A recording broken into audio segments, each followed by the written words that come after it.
It was really great to see so many fan arts, so many letters, so many fiction, cosplays. The reactions were fantastic, way beyond our craziest expectations. It was impossible to expect a huge community like this and so passionate fans, and it's great. Thank you. Yeah. We started the project by making the game we wanted to make for ourselves, but at the end it's really making a game for the players, because that's what's important.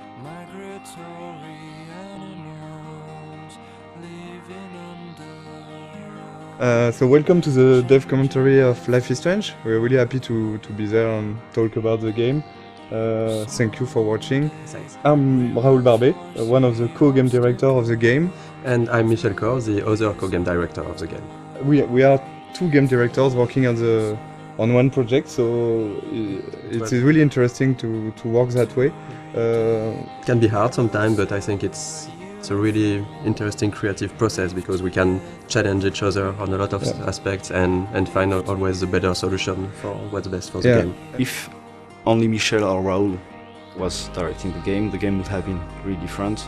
They both know how to make a game. Like they're not stuck in their field of expertise. They know a lot of things about each department, and they had this direct contact with the teams. I'm more from the audiovisual and movie scene, so I was in charge of all the cameras with the camera team. I work a lot with the sound design team also, with the music.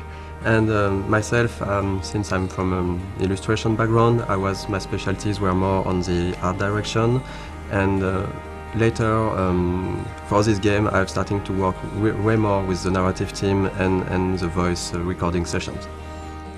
It was cool because they have a similar vision for the game, so we didn't have a yes from one and a no from the other. Actually, Michel and Raoul are in the game when you think about it, because there are two game directors, so we have a contraction which is Michel. But if you put it the other way around, it's Raoul and Michel, so it's Rachel. I'm pretty sure they did it on purpose. The idea behind the game was because both of us worked on Remember Me, and there was some sequences in this game called memory remixes, and one of the founders, Hervé Bonin, asked this small core team to think about a game with this kind of mechanism. Very quickly came the episodic adventure game, because we wanted really to do something like that. There is really a lot of good interactive ways to tell stories. On an episodic format, you have to make a lot of choice for episode 1, because you won't be able to change after. A lot of assets have to be there in episode 1. Yeah. So the menu is one of those assets. It was interesting because there was a lot of variations. We did a lot of tries of what we wanted to show in this menu. The idea was really to basically show the most important locations of the game. So we can see the Blackwell Academy on the top right, we can see the lighthouse, we can see the town of Arcadia Bay. We were really trying to give a sense of location and just showing like the game world with the menu. We really wanted to make the player feel that all areas are connected, and the menu is a great way to do that. One of the main importance for us for the game was to have a peaceful game with this sense of you can take your time, and we wanted to reflect that from the menu, so we worked on those small wind effects and the leaves that are going around and the nice and soft music. It was just when you start the game you should feel quite at peace and comfortable. And even when the menu evolves in each episode, there is some small details that are changing. Like for the menu for episode 4, you have the beach whale. That's this kind of details we wanted to just add with the variations of the menu. The game takes place in Oregon, in the Pacific Northwest, in the United States. When I went back there on vacations, I've seen a lot of places that really looks like what we did in the game. So I guess it was a really big job of references to be sure that everything was correct, but it's also something that's really exciting about making a game, that you have to look at everything and to reproduce reality, and with of course our own lens and stylizations, but we really wanted this to feel like being in Oregon. Sometimes people ask us if we choose to have a game in the United States for marketing, for selling the game. We knew that we were fans of like TV shows like Twin Peaks or X-Files. They have those trees and the Pacific Northwest feeling. I think they are a great example of a small community thinking that everybody know each other and everybody is happy, but when you put something inside this community, it could be something supernatural. You discover a lot more. And it's really a way to shift things around and to bring chaos and interesting variations on the characters. And in the end, Life is Strange is really a game and a story about the characters, about their lives. It's not a story about the sci-fi elements. The sci-fi elements are just for us. They were just here to make things interesting. Okay, so let's play the game and... Yeah, let's play Life is Strange. So this is the very beginning of the game. I think this is one of the very difficult sequences of the beginning of the production, because this is the first time the player will see what the game looks like and will be inside the story. So we got a lot of discussion about this one and a lot of discussion about the shots, how we are going to present Mac's character. The important, as this is a video game, is the player to know where he has to go and the objective of each scene. This scene is a link to the end of the game, of course, and it's also to close the loop and begin with this scene. And when you know the end of the game was something we really wanted to have, so we can see all the FX, and we've got one FX artist, very talented, Thomas. Here you can see a lot of his work, all the particles, the tornado. We took a lot of time to work on this tornado, because when you're working on an episodic game, it's important to still hook the player from episode 1. So that's the kind of discussion we had about the rhythm, to when should we put something that has a bit more impact and that feels something that shows the player that there is something bigger. So this introduction was a bit like that. We wanted in Life is Strange the player to always know what Max is knowing and to just be with her. At this moment, Max doesn't know where she is and the player doesn't know it either.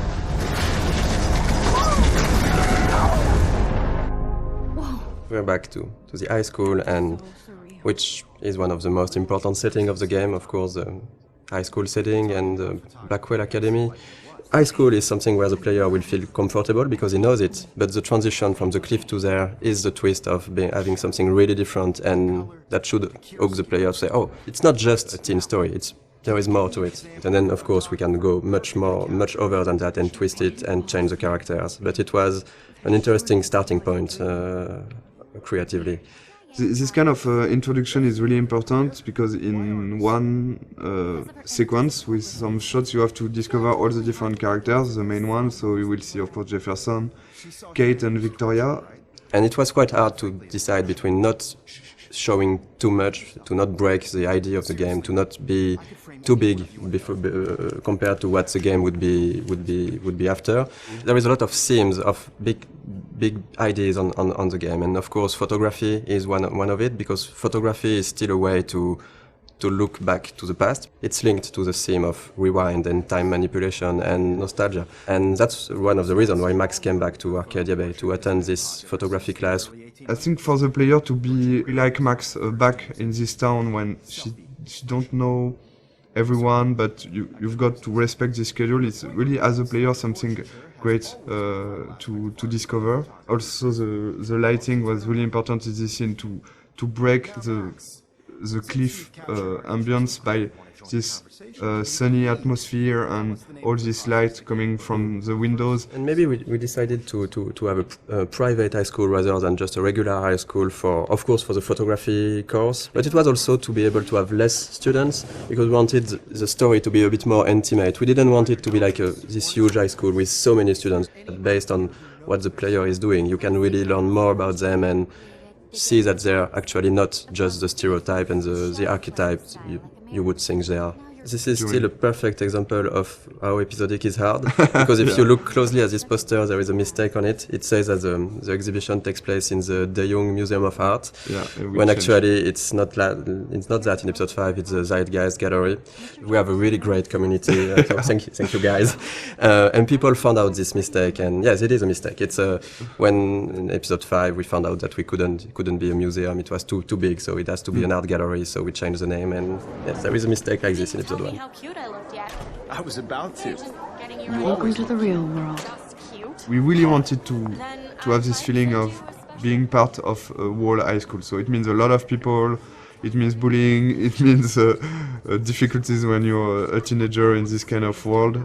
Showing the different cliques and different kind of teenager. I think a lot of players love this introduction. The use of music here is really important. Is as Max feels insecure in this atmosphere, we wanted her to isolate, and the music is a great way of isolate yourself when you just want to be on your own. And so since the beginning of the game we were working with licensed tracks, licensed music. We test when we testing and prototype some scenes, we put some licensed tracks from artists we love. Scene Matters was one of them. And when we asked Jonathan Morali, who is the lead of Scene Matters, if it's possible to use his music, he's a gamer, so it was really happy to have this new experience, and for us it's just incredible to work with him. And this quite of editing is really difficult to do, because you have to choose the important moment in a song and to choose the right images. Because our writer Jean-Luc has written many scenes built around music. The edit is based on the music. It's not the other way. The music is really important in the game. It explains a lot about the characters, because the choice of the music, the choice of the artist means a lot. For example, Chloe won't listen to the same artist as Max. For the anecdote, for this guitar part, we asked the lead singer of Scene Matters to take his guitar and to play on top of Gonzalez's song in a clumsy way, to be sure that it would be like Max playing guitar.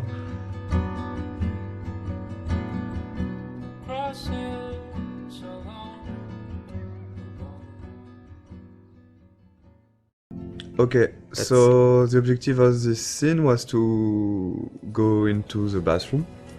I think you can hear the great sound work.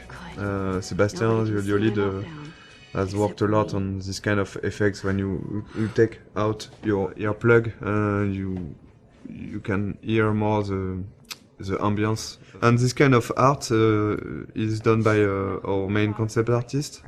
We got like 4 concept artists working on the game, with Edouard, who has made a lot of artwork. He was the one concept artist. So basically in the beginning we do a lot of documentation, like we do a lot of research.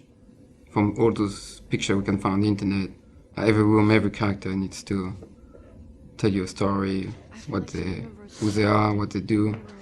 And just for following the scene, even for the mood, when it's still the rhythm of the game. So we wanted this scene in the bathroom to have a really cold and harsher and more contrasty lighting, to be different from the soft and warm lighting from the art class before. Seeing this scene, there was here one of the mistakes we have done with the game. For example, when Max is tearing apart the Polaroid. In fact, I don't know if you have tried to tear apart a Polaroid, but it's quite impossible. Yeah, you can. We tried it. You can't do it. It's too strong. It's plastic, and it's impossible to tear it like she does. But of course, there is a lot of symbolic behind this, and so we decided to keep it, even if it's non-realistic. Maybe it's a bad Polaroid quality, and we can do it. So you can see the butterfly coming in from the window. Of course, there's a lot of symbol behind this. The butterfly, of course, with all the butterfly effects thing, and the fact that Chloe has got some butterflies on her tattoo, and the color of her hair based on the color of the butterfly. Really something we wanted to. Here the blue butterfly is really, really important, and of course at the end of the game it's much more important. One of the fans' favorite, and of course a character we really love, Chloe. She's one of the most important characters, because at the end the choice is about her. It was really important to create this character the best way possible, so the player would learn to care more and more about her. But we really wanted her to be not that nice at the beginning, so when she's evolving during the different episodes, and she's getting nicer to Max, people would care even more about her because she changed, and she likes the fact that she changed. If she was the nicest person from the beginning, it wouldn't be, I think, as effective that her going forward and changing toward Max. Sometimes some players hated Chloe during the first episode, and I think it's not a bad thing, because you can dislike a lot of things about her personality, and after in episode 3, and of course at the beginning of episode 4, there was really something more to this character, and I think it's like having in real life with a friend. There is always some things you don't like, and the relation between Max and Chloe talk about that, and I think it's really interesting to see how the player will learn to like more and more Chloe. And I think it was one of the biggest challenge of the writing process because we have 5 episodes, we have a limited amount of time, and we need to find the good beats and the good pacing to make those characters evolve. It's a really intimate story, and it's mostly just centered on just emotional moments. All of the major choices that you make in the game are emotional. The heart of it is the relationship between Max and Chloe. It gets really dark, and things get really hard for Chloe and really emotional. In the game, one of our goals was also to be able to talk about real-life issues, about some social themes and difficult themes that can be experienced in real life. I mean, it's different to other games where there are bigger issues like a situation of life or death or war or stuff like that. And in this game, we wanted really to focus on more human issues on a smaller level. The mood of the game and the themes of the game. It's the themes that we tackle in the game are not something that you see often in other games. We try to be mature about it. We try not to force it onto players, and we try not to be too brutal about it. We have issues like domestic violence, family issues.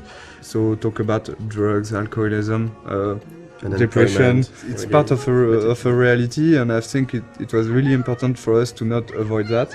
And I think it's a great video game is also a great media to talk about that, because as a player you will be involved maybe more than just looking at a movie or reading a book. You will be really part and actor of this experience. We were not sure that Square Enix, the publisher, would approve all the themes, the intense scenes we have, and how we deal with them. And really early in the discussions, we were relieved to see that they didn't want to change anything. They just wanted to make sure that we deal properly with the scenes or themes, and this is exactly what were our intentions. So it's again a key scene for episode 1. It's the first time you see Nathan and Chloe. First scene with the character is really important. We got a lot of information to give to the player, and we needed to show that Nathan was quite a troubled child, a teenager, I mean. So this is him talking to himself at the beginning. We had to fine-tune and to find the good words to use. Then we see Chloe for the first time. We have to show what's her character. So she's direct and a bit pushy to Nathan. We need still to understand what's happening. So they're talking about money, about drugs. We had to find the right hints to give to explain things. So we don't want to lose the player. Nathan Prescott is a punk ass who begs like a little girl and talks to himself. You don't know who the fuck I am or who you're messing around with. Where'd you get that? What are you doing? Come on, put that thing down! Don't ever tell me what to do. I'm so sick of people trying to control me! You are going to get in hella more trouble for this than drugs. This is the starting point of Max discovering that she has this weird power, because basically this adrenaline rush and looking at Chloe getting shot, that's how she can trigger that for the first time, and she don't know really why, but that's the seriousness of the situation. Then you go back go back in the art class. So we really tried on this scene to show the déjà vu feeling. So the editing and the shots were there to give this weird feeling to the player that, okay, I'm living that again and again, looking at the different moments that the player saw the first time in this scene. So yeah, for the editing in this sequence, we wanted to keep the same elements, but not necessarily the same shots. You can see that first 3 shots are the same, I think, and after we begin to change a little the point of view. So you understand that there are the same events going on, but just seeing from a different point of view. And I think, to be perfectly honest, we don't have a good explanation for why she's going back to the art class, because we needed it I've got one, but I will never tell you. I don't think it's a mistake, because we also needed to explain to the player so the player can learn how things are working, and it's quite hard to do. So we took this freedom to have Max go back to the art class, which, even if it's a bit contradictory with how her power works after that. We are using this to explore more of Max's personality, of the characters, and because that's the way we created the character. Max, as we've seen that with what she's thinking. She has a lot of insecurity. She has issues to go forward in her life, to take decisions, and now she has this ability to not going forward, but going even backward. So it's an interesting storytelling device to question with her character and with the player, of course, to question choice and consequences, to question fate, to question really interesting issues. I think Max would never have changed as much as here in our story without this power and without this sci-fi element. So it puts the player in a very interesting position, because she will ask himself why he's doing some interaction. He can undo the interaction and try something else, but also Max, by doing this, will ask herself, am I doing the right decision? Is it the good choice or not? So we deconstruct the mechanism of classic adventure game, just by adding this power and the fact that you can undo things and try another things. Of course, in most games, you can do it with quick save, quick load, but it's like you said, it's only the player who do that, and that's one of the main themes of the games. That if I had the power to rewind and to change things, should I do it? Because sometimes it can be really seen as lying, as if I say a lot of things that you don't like, and if I go back in time and don't say them to try to, so you're not angry at me, it's a bit tricking. So we are really asking those questions, and in the beginning of the game, we are letting the player and Max do it a lot. She's getting to make a lot of friends with this rewind. But later in the game, and especially in episode 5, we are really questioning this to see maybe it wasn't the right thing. Maybe what you did to try to lie to people with your power, was it really good? And that's something that can be interesting for the story, but also to ask the player at a moment. I think this is what we wanted to do also with this game, to show that it's difficult to make the choice, and it's even more difficult to live with it, but you have to learn to do that. And even if you could hesitate a lot, there is no perfect way to do things. Okay, if I'm crazy, I might as well go all the way. Can I actually reverse time? So that's basically that the first time the player will actively rewind. So we have Max thinking that, okay, I just got back in time. I'm in the art class, and so that's why we made her break her camera, because we needed to have an element that the player will see that we will rewind. So we can really explain how do you rewind. So Max broke her camera, and then she's thinking, okay, if I got back in time, maybe I can try to do it again and revert that. So that's the first real rewind the player is actively doing. It's okay. We don't really want the players to use the rewind all the time. But since it's important in the beginning of the game to really show the player the tools he have, and it was important for us to have this in this scene, to have a lot of use of the rewind, so he can really, okay, I know how it is now, and now I decide if I use it or not. I hope I have enough time to get to the bathroom. Please, please. I can't tell anybody. They'll think I'm crazy.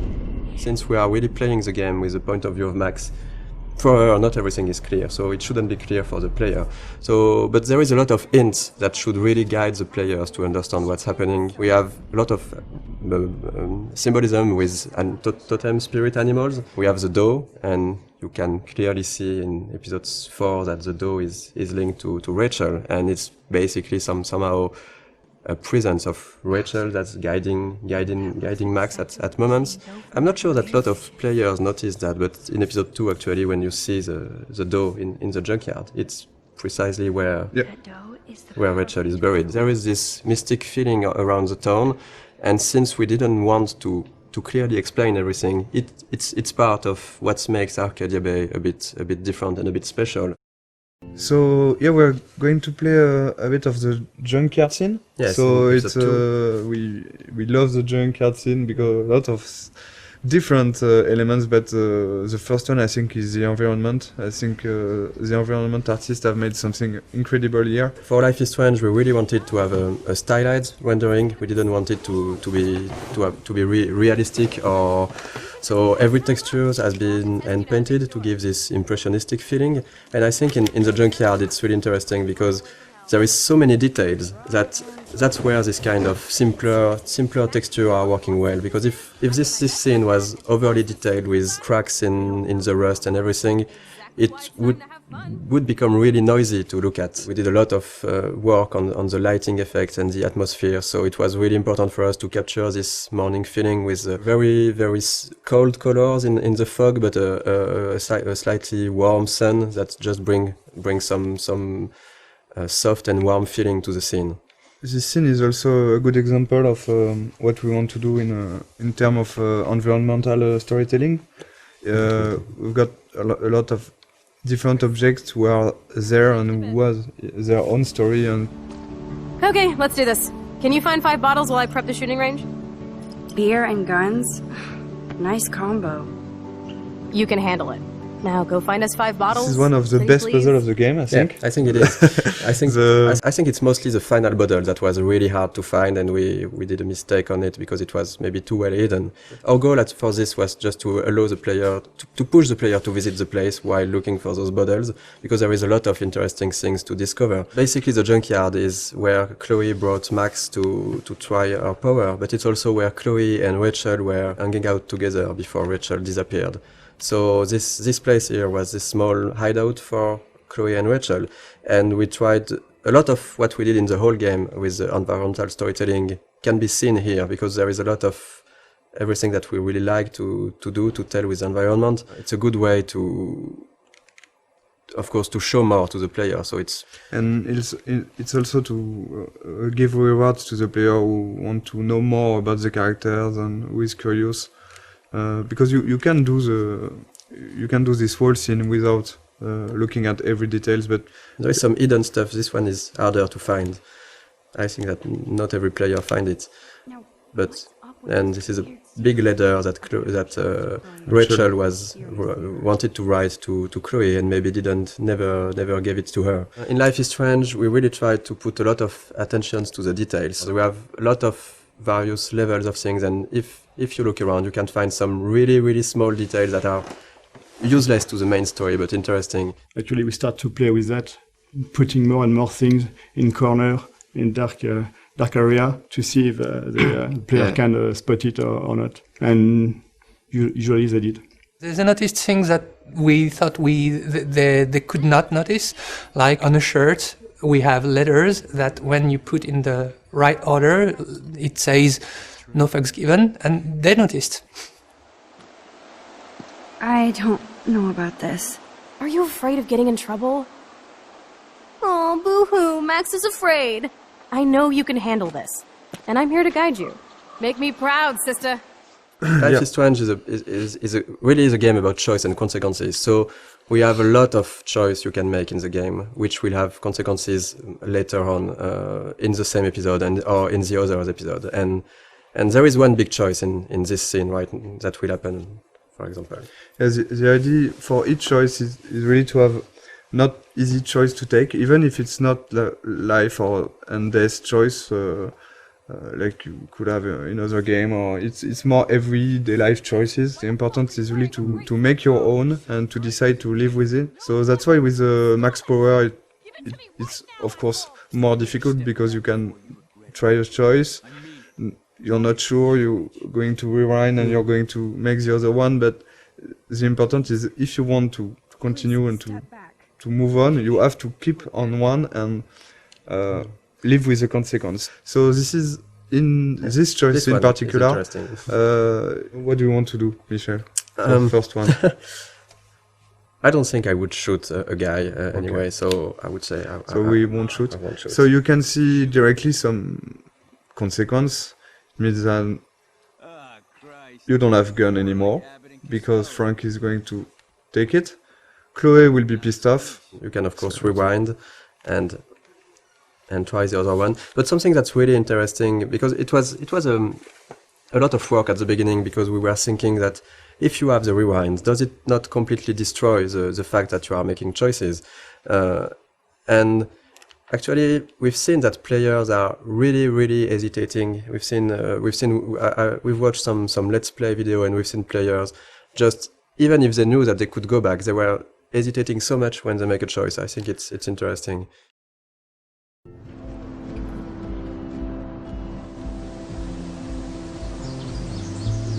Here will be out of the campus for the first time for the Yes. player. So this is the first time the player will be able to use his power when he wants. He can do before, but there is no so many interaction and puzzles. Here we really wanted to have a lot of different things to do, talk with people, use the power just to see fun stuff. But we use this kind of environment for the players who like to take their time and just to talk to characters, to look around. It really gives a sense of presence to Max, to the world. The important aspect of the game is really to give some rewards to the player who want to do that and to want to take his time. So with this kind of sequences, for example, we give what we call a reward, but in fact it's just new element of the game. For example, here you will have new layer of music. You can hear some new layer of music. You will have all those camera shots that you can't have inside the classic walkthrough and classic gameplay in third person. So this kind of beautiful shots you have only because you have chosen to take your time and to sit on the fountain. So the music, the shots, and of course the voiceover of Max also at the beginning. We hear what Max is thinking just here. So this kind of rewards will push, we think, the player to do that again and again. So this is really something we wanted to have. In this game, it's always feeling a bit like what Max is feeling, and we really wanted to focus on those moments. It was really capturing the moment when you can really take your time to reflect on yourself, and that's what Max is doing in those scenes. That's something that not a lot of games are doing, to let the player take his time, because in a lot of games it's just like you need to go forward, you need to go to this checkpoint, you need to do this and this. Since the beginning we wanted the rewind to be a tool that the player can use when he wants, where he wants. It won't be scripted rewind sequence, for example. On a technical point of view, you have to record all the different things that happens in the scene. Since you can rewind time, you can basically be at any part of the scene at any moment you like. Designing puzzles with the rewind was very hard. When you think it's done, you think you've seen everything about it, you think the situation is in place and is going to be working well, there's always this tiny little thing that's fucking it up. Those elements are not really deterministic, so when you rewind, you're not sure that you will be able to restore the particle system in the same state. Seriously, do not forget I need those papers before tonight. Like now. Thanks, Sherry. And this is the dormitories. This is also something that was interesting for us, is to talk about dorm life. We wanted to use this setting because we can really talk about social issues, like the girls have their room. Do you really like the people who live next to you? How the relationship are working inside the dormitory? Like right now, it's interesting if you have different music that can come from the different rooms.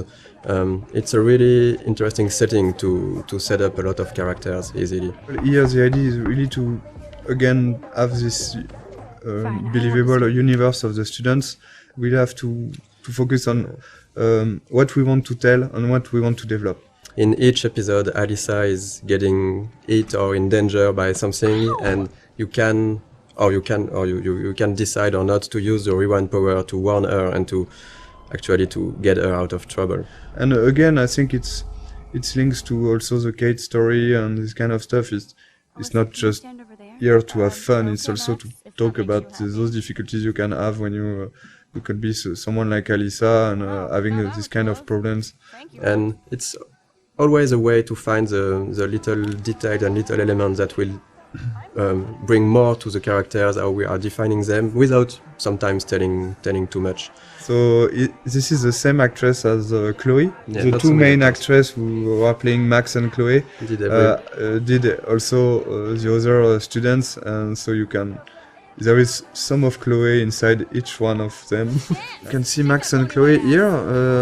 The body animation is done in motion capture on this project. We've done a lot of shooting in motion capture with French companies. The two main, so Max and Chloe, like for the voice actor, in fact, they are always played by the same actress, Serena and Gabrielle. So all the body language and the body animation you will see in the game are done by them. And so in each scene we discuss about the scene with them, and they add some. Both of them, they have given something to the character, even for Max, because Serena was a bit shy at the beginning of the project, and at the end of the project she was different, and we can see the evolution of Max inside her acting. So Who did you tell? The principal. But he didn't seem to believe me. The principal? Are you still 12? That drunk jackass only cares about cash for Blackwell Academy. Don't trust him. I didn't mention you at all. this is the first time we will really see the Max universe by discovering a room. So let's go inside. It was a really important scene for us because you're playing as Max in the game, so you already start to know some about her with what happened before in episode 1. But when you enter her room, it's really her universe. It's everything in this room should describe her, who she is, why she is like this, and speak a bit more about her past. There's quite a lot in this room, in fact, compared to the... Because we tried, I think, episode after episode also to focus on different things, and we can't put too many objects in a room. If you want to play a character for 5 episodes, you need to invest in this character, and all those kind of details and were really important to make a connection between the player and Max, to learn a bit more about what she experienced before, and maybe also why she is how she is right now. Something we really wanted to have with Max's room is also to have a great contrast between Max and Chloe. So it was really important to have those two characters. Max and Chloe are really different. They are quite opposite at the beginning of the story. So we wanted that her personality and also her universe, her rooms reflect that.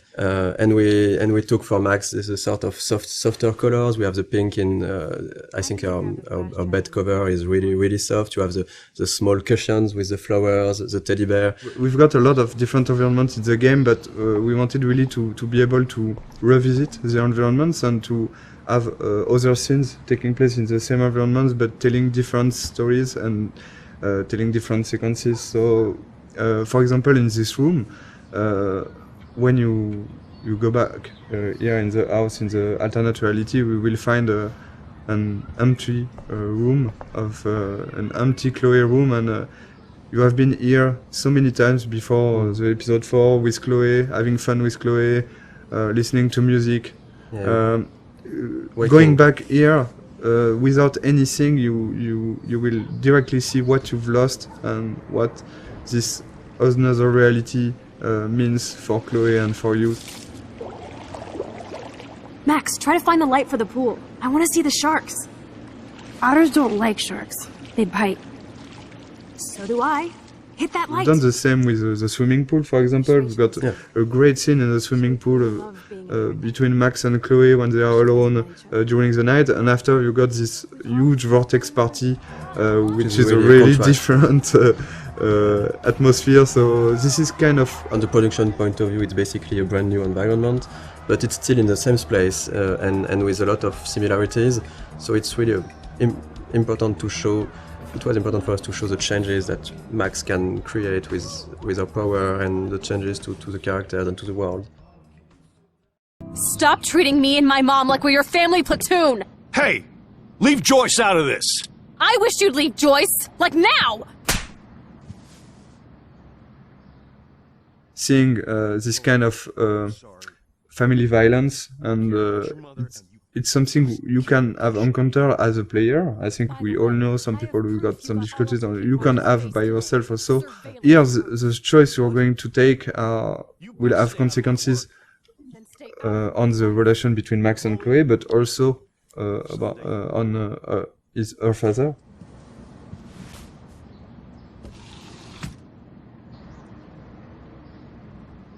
Hey, you okay? Welcome to the real step-douches of Arcadia Bay. I'm sorry. For what? He would have been a bigger dick if he caught you in here. David could seem very archetypal, yes, and again, one dimension at the beginning, but then we are making episode after episode, you can see that maybe he's very he's got his own reason to be like issues. this. And I think not at any moment we are justifying the fact that he could hit Chloe or be how it is, but just showing a perspective that not everything is black or white. So we did a lot of research to be sure that we were dealing with those themes in a good way. Too much gamifying this, we could really maybe hurt some people. And if we are talking about issues those people have had and not making it right, it could be worse, and it couldn't be the opposite of what we wanted to do at first. So here is a Kate character that you have met in the first episode, but not so much. And the episode 2 is really focused on Kate and Kate's story and Kate's difficulties. So, but this scene is a good way again to how we try to advance the story about Kate, but also try to show more of the other characters, Victoria and Taylor. So we are continuing of what was shown about Victoria in episode 1, like of course that she's really a mean person, that she's harassing Kate because she makes fun of her. Looks like it. And so this kind of scene, yes, is we are really trying to advance the story, bring out more of the characters, and of course there is great cameras on it. All over my face. Max Selfie thought she was a badass taking that picture. We wanted really to talk about all the cyberbullying, the fact that it's quite difficult for a teenager nowadays to be connected as everyone is now. I think everyone has got a phone, is connected always. We are using the text message a lot, and we are making fun with that. So we are really thinking about both sides of the social media. But on the other hand, you've got this dark aspect of internet, which could be really difficult to live. I think a lot of players could recognize some of them inside Kate, and we've received a lot of letters from players who say that helped us also to realize what they've been through. Yeah, we wanted to have this scene since the beginning. We are quite happy that we managed to keep it, and work with Square Enix was great for that. We managed to keep a lot of difficult scenes like this one. It's not only about talking about those themes, it's also to be sure that it's anchored inside our story. And here, of course, this experience and the Kate story will push Max to think about her power, to think about the consequences, to think about the relation with other characters. That's actually the one time in the game where Max's power fails her. So when you arrive on the roof, you are really by yourself. You have to talk Kate out of jumping, and this was also the second part of what we wanted to do with this theme, is to show that if you care to the people you like, you can help them, and that's basically what Max has to do at this moment, is really to care about Kate, to show her that she knows her, that she's her friend, and to really take out of jumping. I think that's something that was interesting on writing all these scenes, and is even in episode 1, Kate was written as somehow as some type of archetype. She's a bit religious. She's for abstinence. She has this basically pro-life ideas. So maybe some of the players could think that she's boring character, but the way we evolved her and write her in the other episode, we really wanted to show that even if you go past the first appearance of someone, that's something that you might feel not interesting or different to you, you can find really good things and interesting things in each person. And I was really happy the way that the community reacted to Kate as a character. We didn't want to to gamify this kind of scene. We still have to have rules for how the things, even if it needs to be really in the background and for the player to not to see those rules. But in the end, we still need to create the scene with the scripting and a way to make it work. So it was really hard to find the good balance to make it feel the more transparent as possible for the player and just find a good way to have the feeling that it's really a dialogue between Max and Kate. And it was a really hard one to write. There is a lot of branches, there's a lot of variations, and I think even in the voice recording it took a really long time. Yeah. It was one full session just for Hannah and Diane who plays Kate. It was really important for us to keep this going after in the other episode and not just okay, we have done the scene and so no, we go to the following of the game. I'm going to be here for another day until my family comes out to visit. How are they treating you? Like they need to protect me forever. They're so upset, and I know they feel guilty even though they didn't do anything. I was surprised how many We wanted students from to Blackwell talk about wrote this me. theme of euthanasia, but to find a way to talk about it that would be respectful for any sort of position. Because it was really important to not try to say this is right, this is wrong, and to let the player really see how he wants to play this scene at this moment based on what he felt for the situations, for Chloe, for her parents and everything. And that was that was not easy to find this balance when doing that. And again, it's because it's interactive and it's a video game that this scene is so strong. I think you should just see a scene and just, okay, this is the director point of view and that's it. I accept it or not, but here it will be your choice. You really have to take your time and think about it before making your choice. So, and we've seen all kind of reactions. We've seen players who immediately say, no, I can't do it. Or other players who immediately accept what Chloe is asking. Of course, it's Chloe, I'm accepting. And a lot of others who are hesitating for 5-10 minutes or so. And I think that we've been, I like that we did that, but we've been a bit mean to the player because we give them a third choice of maybe I cannot take any choice on this, but then you have still to take a choice. Yeah. But I think it was stronger because it was, what we wanted to do with that is to show that at a point you have to take responsibility for your actions and decide something. You cannot get an easy way out. We took a lot of photographs, even some of the no weapons, the no bullying, no weapon. Yeah. We took photographs in some high school in, it wasn't in Oregon, but it was near Washington, so it's still in the Pacific Northwest, near Seattle. And we took some of those, we just adapted some of those posters. And even for example, like this for the map, we did a lot of research, finding real maps of real buildings and trying to be quite precise with the scale, the layout, the locations, because we really wanted everything to feel genuine and to, sometimes you can go really wrong in a game if you just start to forget about the scale and the detail. So we really wanted to have things right, like having this kind of fire hose at this place. And since the game takes place in October, and we are in the US, there is already a lot of Halloween decorations and stuff like that. We wanted to have the game at the anchor in reality, but also of course, we have a lot of references. We are huge fan of some TV shows, of books, of movies.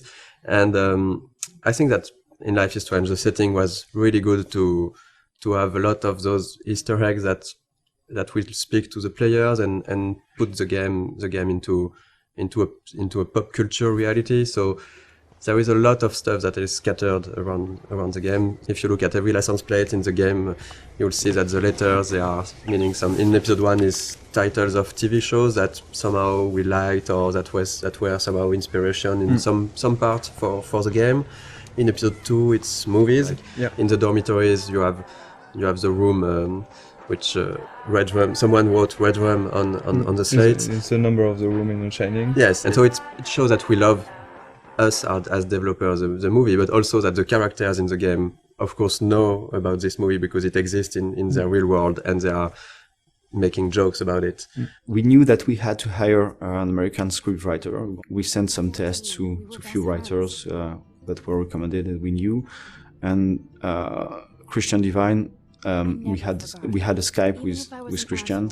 After maybe 2 minutes, we all knew that it was going to be him. I had this kind of vision of him in the office, working with us. Since we've chosen him, he was at 100% and even 200% in the project with us. He completely understood what we want to do with the characters and with the story and with the different themes we wanted to talk about. During the motion capture session, we asked the actor and the actress to when they meet, Max and Warren meet the first time here on the parking lot, we asked them, they were trying to kiss themselves, but you can't do that in the United States. In fact, as French, we were thinking that, yeah, it's cool, they are going to kiss themselves. Warren tried to kiss Max, to kiss Max on the cheek. We've never done that, so we changed after a discussion with a writer and a lot of friends.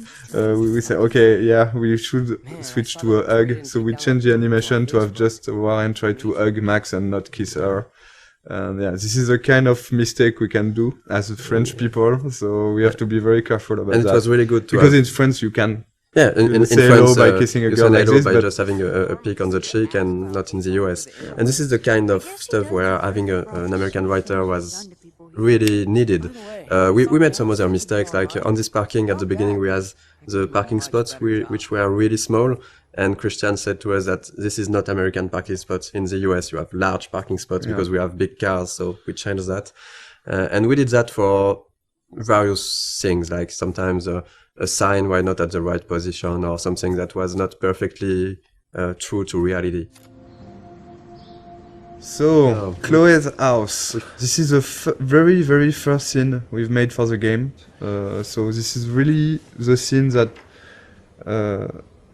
we have modified a lot to create Life is Strange. This is also the scene with which we sold the game to Square Enix. That's the scene we showed to publisher. The first time I tried the game, it was the Chloe's Room, a really early prototype, and it felt fantastic to play it. I was literally smiling while playing it because the scene was working really great already. Even though the environment, the characters were not final, it was really, really good to play.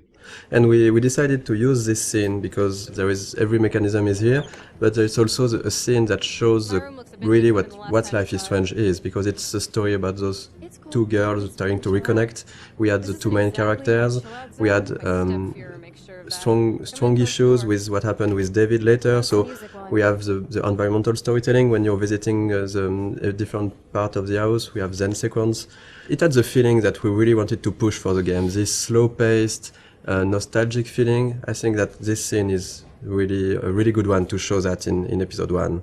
At the beginning, it wasn't exactly like that. We got different outcomes, and so the scene which is in the game now is really different from the very first prototype. At the very beginning, it was only the arguing with David we have done in motion capture, and I've played with Jean-Luc, so Jean-Luc... You were doing Chloe. Yeah, I was playing Chloe and Jean-Luc were playing... No, I was playing David. And Jean-Luc is a great writer who has written the original story. So we have played all together because we didn't want to... We didn't add the money, in fact, to have a optic motion capture shooting. So we try by ourselves to have animation for the prototype. And the animation is quite ugly. The characters also are the ugly. first version were ugly, and there were at the beginning no textures. We had version with only the grey characters. We were really weird without hair, so we had a hairless Chloe. And I think Max is quite frightening. The smoke and all the FX elements, they are made following the same idea as non-realistic, but like it looks like undrawn smoke a little. But it's really, really beautiful, and our FX artist has made a lot of FX like this. We can see also the wind outside. The wind effect are really beautiful. And we tried to be as close as possible of the concept art. Like ideally the game, we wanted it to look like some sort of animated concept art. And I think it's really the 3D environment artist and the concept artist, they did a really great job on that, because if you look at the concept art for this room and the 3D final scene, it's quite pretty close. We have those low detailed textures, but this feeling of light but it's a lot of details that we tried everywhere. Even if the lighting, if you look just at the light on the drawer, even on the light, we have this small bending that gives the feeling that the light is hand painted. So we did a lot of work on everything, on lighting, visual effects, textures, to have this cohesive style. And sometimes the player might not completely notice it, but it still gives this cohesion to the game. Like for example, for the Chloe's house, how rich Chloe's parents are, so what kind of house they can afford. So this get painted. In concept art, we do like every room, or even the map, the floor map. In Mac's rooms, there's a lot of photos on the wall, because she likes to take photos, and you get like the bands, poster of bands, which she like, you have to feel like who they are, and, just by looking at the room.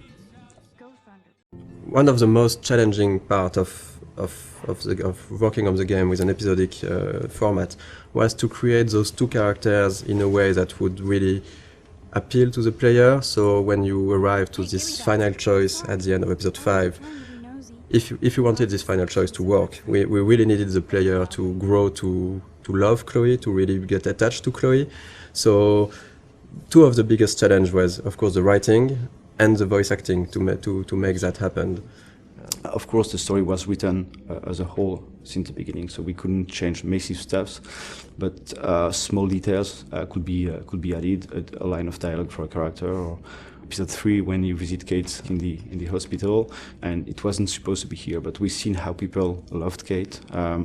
And we realized how much it was important to have a scene like this one. It's a way of finding the voice of the character. So sometimes you just need to think about expressions or words that one character will use and the other won't use it. And that's how you grow to like those characters. Because when in episode 3 or 4, Chloe at the moment uses the word Hela, the players were waiting sometimes for it, and they recognize that, okay, it's Chloe because she's using that. So we're working with Blind Light in Los Angeles, and they sent us a lot of different voices to listen to them, and we have to decide. So we decided with Michel, Sebastian, and the producer, and Square, which one we want. So it was quite difficult. For example, for Max, we've got like 40, I think. Yes, I guess we got 40 voices. different castings.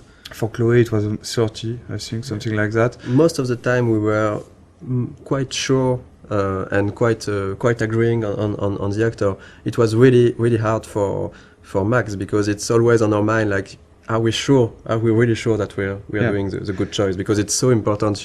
I don't know the number of lines she has in the game, but it's almost, I think that there is almost 14,000 lines in the game, and I think that more than 10,000 are from Max. I've never played a character that I related to so much.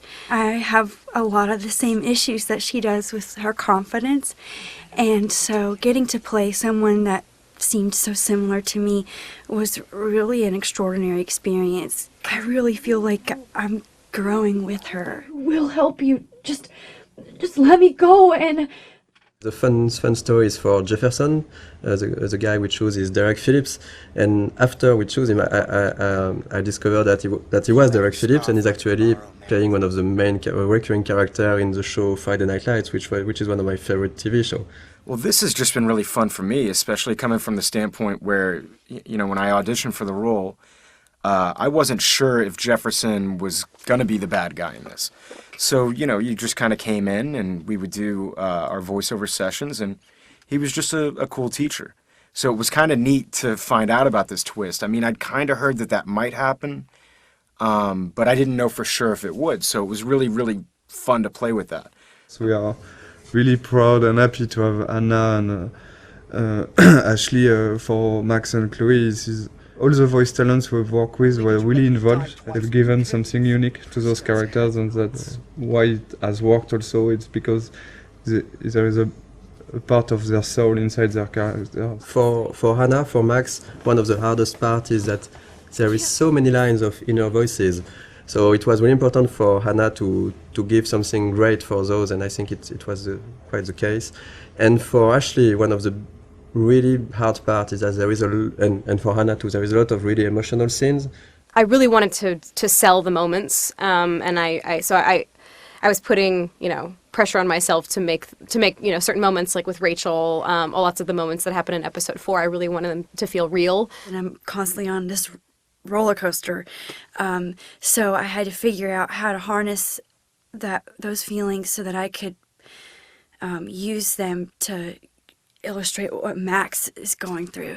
I remember during the voice recording session, for example, for the scene where they are discovering Rachel's body, it was really hard, even just for myself, to listen to the scene, and they told me after that they were, both of them were really crying when they were recording this scene. We knew already how we wanted to end each episode, but after we take a lot of time to discuss about how and to think about the editing and the framing, the layout of each scene. The endings of each episode.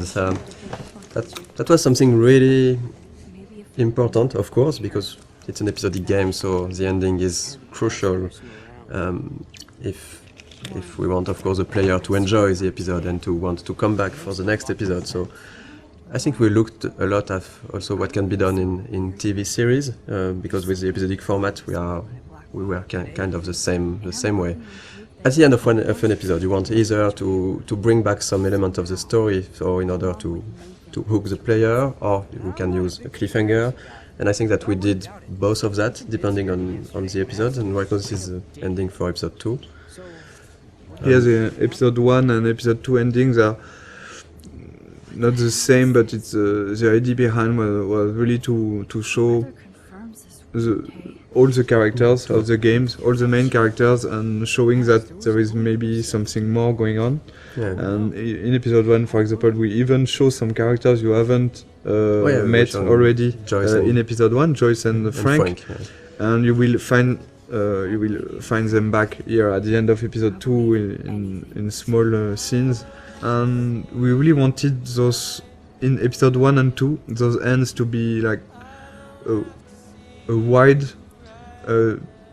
description of all the characters and all what's going on, and also showing other aspects of each character. For example, seeing David on the with his head on the shoulder of Joyce, seeing Victoria and Nathan in Victoria's room, seeing the principal and Jefferson arguing. This is kind of small hints that maybe will push the player to want to see more. Because this is basically the only moments where we are seeing those characters when Max is not seeing them. Exactly. And so we can just bring a bit more. We are not telling too much. We are just bringing a bit more on those characters, a bit of sort of mystery.